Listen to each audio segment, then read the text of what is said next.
तारा सिंह ने दूसरे पड़ोसियों की मदद से दरवाजे का ताला तोड़ा। वे जैसे ही घर के भीतर घुसे, उन्होंने एक कमरे में जॉली को खून से लथपथ पाया। लोगों ने तुरंत नज़दीकी आमासिवनी पुलिस थाने में इत्तला कर दी।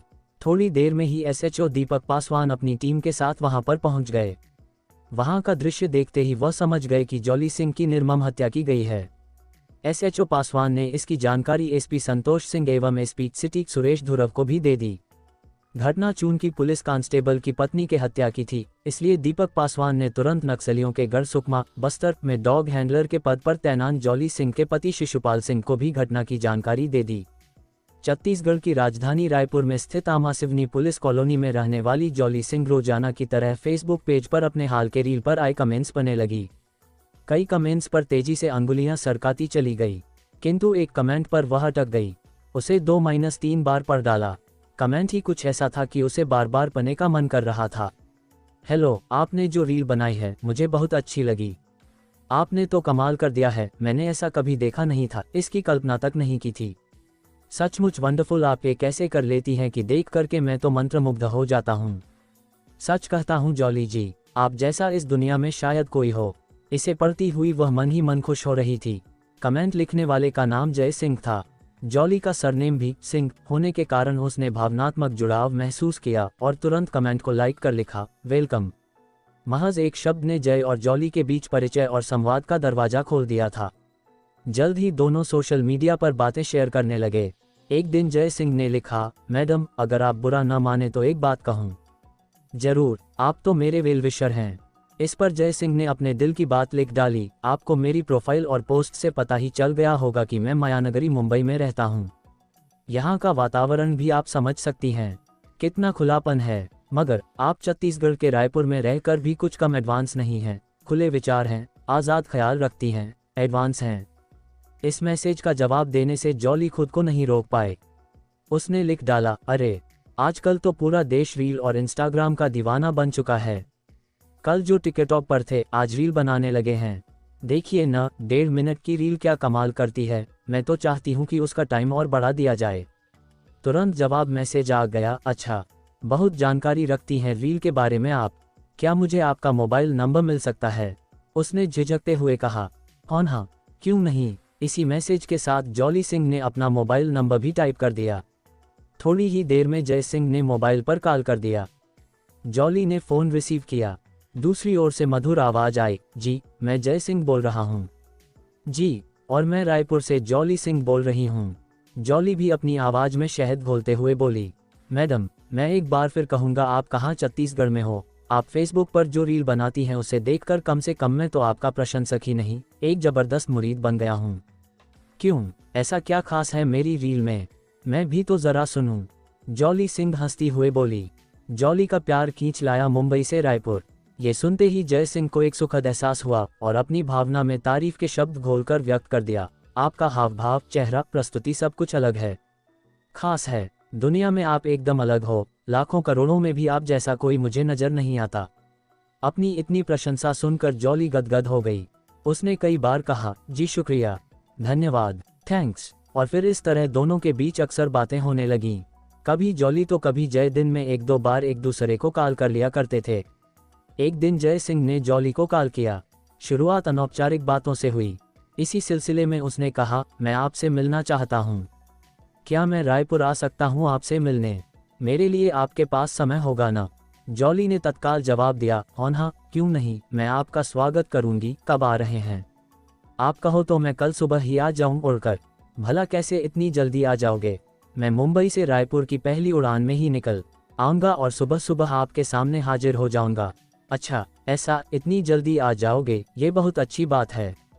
आ ही जाए, जॉली आश्चर्य से बोली और मिलने की अनुमति भी दे दी। और सचमुच दूसरे दिन दोपहर लगभग 12 बजे जय सिंह मुंबई से रायपुर फ्लाइट से पहुंच गया। उसने एयरपोर्ट से ही जॉली को फ़ोन किया, मैं रायपुर आ गया हूं। जॉली घबराए आवाज़ में बोली, मगर मैं बड़ी चिंतित हूं, हम कहाँ मिलेंगे? तुम्हें मैं बताना भूल गई कि मेरे पति पुलिस में हैं।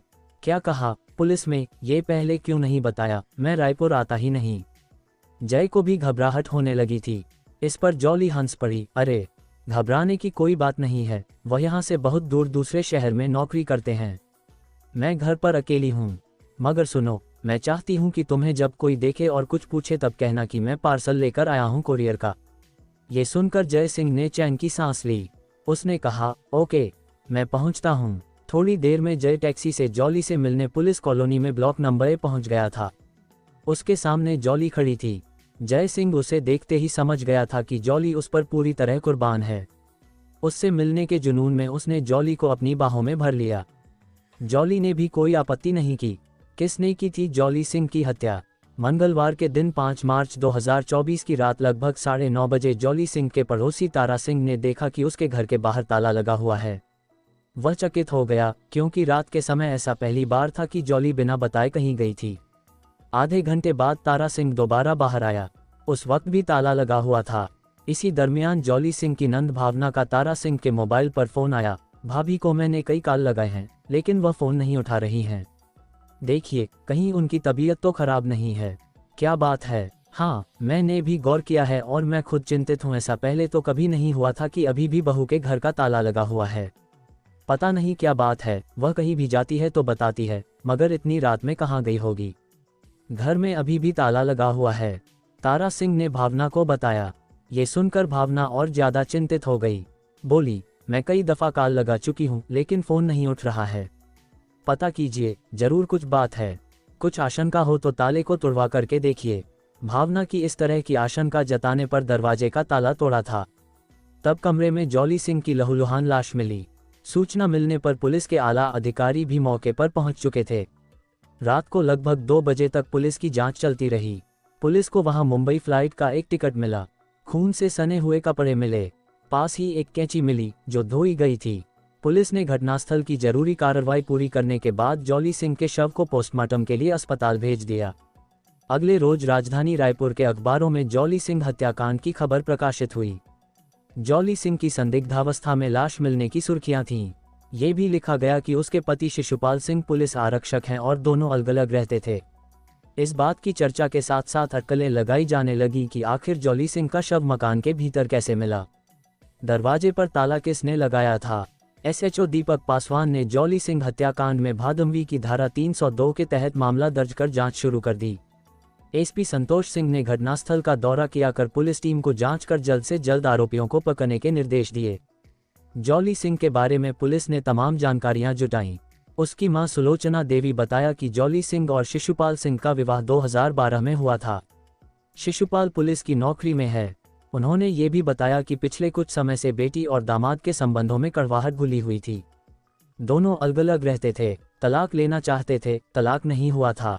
शिशुपाल सिंह हर महीने 10,000 रुपये भी जॉली को खर्चे का दिया करता था। जॉली की मौत पर उसके पिता सूरज सिंह भी काफी आहत हो गए थे।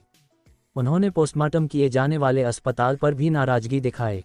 उन्होंने पुलिस की जांच टीम को गुस्से में कहा, हमें यहाँ के पोस्टमार्टम पर विश्वास नहीं है, कहीं अन्य पोस्टमार्टम होना चाहिए। फ्लाइट के टिकट से हत्यारे तक कैसे पहुंची पुलिस? घटना की संवेदनशीलता को देखते हुए एसपी ने एसएचओ दीपक पासवान के नेतृत्व में टीम बनाई, जिसमें साइबर क्राइम के योग्य अधिकारियों को शामिल किया गया। एसपी संतोष सिंह ने सभी के साथ मीटिंग कर 7 दिनों के भीतर इस मामले का खुलासा करने के सख्त निर्देश दिए। एसपी संतोष सिंह के निर्देश के बाद मृतका के पति शिशुपाल सिंह को थाने बुलवाया गया। उससे लगभग 5 घंटे तक लंबी पूछताछ की गई। उसने पुलिस द्वारा पूछे गए सभी सवालों का सहजता के साथ जवाब दिया, किंतु जब ये पूछा गया कि क्या उसका मुंबई आना जाना होता है, तब वह चौंक गया और बोला, नहीं सर, मेरा मुंबई से भला क्या नाता जो वहां आना जाना होगा। हमें घटनास्थल पर रायपुर से मुंबई के फ्लाइट की एक टिकट मिली है, पुलिस ने बताया। तो फिर पता कीजिए टिकट किसके नाम है। शिशुपाल तुरंत बोला, इसका मतलब जॉली के हत्यारे का संबंध इस टिकट से है। पुलिस ने जब इस बारे में तहकीकात की तब पता चला कि यह टिकट जय सिंह नामक व्यक्ति ने खरीदी थी। पुलिस को देर शाम एक व्यक्ति ने थाने में आकर एक मोबाइल फ़ोन जमा करवाते हुए कहा कि यह मोबाइल फ़ोन उसे टैक्सी स्टैंड के पास मिला है। वह मोबाइल साइबर टीम को सौंप दिया गया। पुलिस ये जानकर चौंक गई क्योंकि मोबाइल मृतका जॉली सिंह का था। पुलिस को मोबाइल की कॉल हिस्ट्री की जांच के बाद जॉली सिंह की हत्या में जय सिंह नामक व्यक्ति के हाथ होने का संदेह और मजबूत हो गया। तत्काल पुलिस की एक टीम मुंबई भेजी गई। पुलिस ने जय सिंह की फ्लाइट टिकट के आधार पर उसका पता ठिकाना ढूंढ लिया था। वहां उसके बारे में मालूम हुआ कि वह एक फैक्ट्री में काम करता है। फैक्ट्री में पता चला कि वह कई दिनों से अपने गांव गया हुआ है। पुलिस टीम बैरंग रायपुर लौट आए। जय सिंह भदोही संत रविदास नगर उत्तर प्रदेश का रहने वाला है। जिन दिनों छत्तीसगढ़ की पुलिस उसकी तलाश में मुंबई गई थी, उन दिनों वह अपने घर भदोही आया हुआ था। अपने घर जय सिंह कमरे में गहरी नींद में सोया हुआ था, तभी उसे किसी ने झिंझोड़कर जगाया था। उसने आंखें खोली तो सामने कुछ अपरिचित लोगों को देखकर घबरा गया।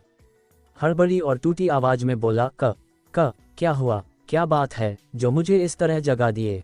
कौन हैं आप लोग? मिस्टर जय सिंह, हम रायपुर से तुम्हें गिरफ्तार करने आए हैं, कहकर सादे कपड़ों में मौजूद पुलिस टीम ने जय सिंह को दबोच लिया और कहा, तुम पर रायपुर में एक हत्या का आरोप है। तुम्हारे खिलाफ हमें सारे सबूत मिल चुके हैं। इस पर घबराकर पलंग पर उठ बैठे जय सिंह ने कहा, मगर आप लोगों को मेरे घर का पता कैसे चला? ये तुम्हें हम बाद में बताएंगे, पहले तुम ये बताओ कि तुमने जॉली सिंह को क्यों मारा? तुम्हारा उससे कब से परिचय था? ये सुनते ही जय सिंह समझ गया कि उसका खेल खत्म हो चुका है। वह टूट गया और सब कुछ बताने को तैयार हो गया। पुलिस टीम उसे रायपुर ले आए। उसने बगैर किसी लागल पेट के अपनी करतूत की सारी कहानी उगल दी। उसने पुलिस को बताया कि उसने कोविड-19 के लॉकडाउन के दरमियान जॉली का टिकटॉक पर वीडियो देखा था। वह उसे लाइक करने लगा था। अचानक जुलाई में उसका वीडियो दिखना बंद हो गया। दोस्तों से मालूम हुआ कि भारत सरकार ने टिकटॉक को बैन कर दिया है। सच्ची चाहत ने मिलवा ही दिया जॉली से। उसे बहुत निराशा हुई। वह सोशल साइट पर जॉली के छोटे छोटे वीडियो ढूंढने लगा। इसी क्रम में उसे सितंबर 2020 में फेसबुक और इंस्टाग्राम पर छोटे रील्स मिले जो मात्र 15 सेकंड के थे। उस पर सर्च किया, तब जॉली का वीडियो वहां मिल गया। उसने समझ लिया कि उसकी किस्मत अच्छी है जो जॉली का वीडियो मिल गया। उसने उसे तुरंत फॉलो कर दिया। इस तरह जय सिंह पर एक बार फिर से जॉली की दीवानगी छा गई। वह उससे मोहब्बत कर बैठा था। कोरोना का दौर खत्म होते ही वह जॉली से मिलने के लिए रायपुर जा धमका। वे छिपकर मिलते रहे। किसी को उनके प्रेम संबंध की भनक तक नहीं लगी। हालांकि जय सिंह विवाहित था। गांव में उसकी पत्नी बच्चों के साथ रहती थी। जॉली भी शादीशुदा थी, लेकिन पति शिशुपाल सिंह से विवाद के कारण अकेली रहती थी। फिर भी जॉली और जय के बीच संबंध मधुर होते चले गए। जॉली से मिलने के लिए जय रायपुर महीने 2 महीने के अंतराल पर जाने लगा। एक रोज जॉली ने उस पर विवाह करने का दबाव बनाया। इस पर जय ने इनकार कर दिया। उसने बताया कि उसकी पत्नी और 2 बच्चे हैं, इसलिए वह विवाह नहीं कर सकता है। इस पर वह नाराज हो गई और जय को जेल भेजने की धमकी देने लगी। जब जय 5 मार्च 2024 को उसके घर मिलने पहुंचा, तब जॉली गले लगते ही उससे विवाह करने की जिद कर बैठी, जिससे उसका मूड खराब हो गया। जॉली की जिद और बर्ताव को देखकर जय बौखला गया, गुस्से में आ गया। दूसरी तरफ जॉली भी आपे से बाहर आ गई। दोनों के बीच तू मैं के साथ गाली गलौज तक होने लगी। जय ने भी उसे गाली दी और धक्का दे दिया। वह गिर गई, माथे पर चोट आ गई और खून निकलने लगा। तभी जय को ख्याल आया कि क्यों न इसका काम तमाम कर दिया जाए। रोज रोज की ब्लैकमेलिंग से छुटकारा मिल जाएगा। पास ही रखी एक कैंची उठाकर जय ने उस पर ताबड़तोड़ वार करने शुरू कर दिए। जॉली बेजान हो गई। इसके बाद जय ने उसके शव को घसीटकर दूसरे कमरे में पहुंचा दिया। खून से सनी कैंची को पानी से धोया और वहां बैठ करके बहुत देर तक रोता रहा। कुछ समय बाद जय वहां से बाहर निकला।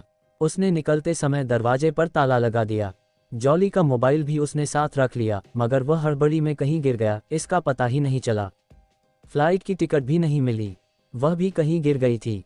जय सिंह द्वारा हत्या का अपराध कबूल करने के बाद अमासिवनी पुलिस ने आगे की कार्रवाई करते हुए उसे मुख्य न्यायिक दंडाधिकारी रायपुर के समक्ष पेश कर दिया, जहां से उसे जेल भेज दिया गया।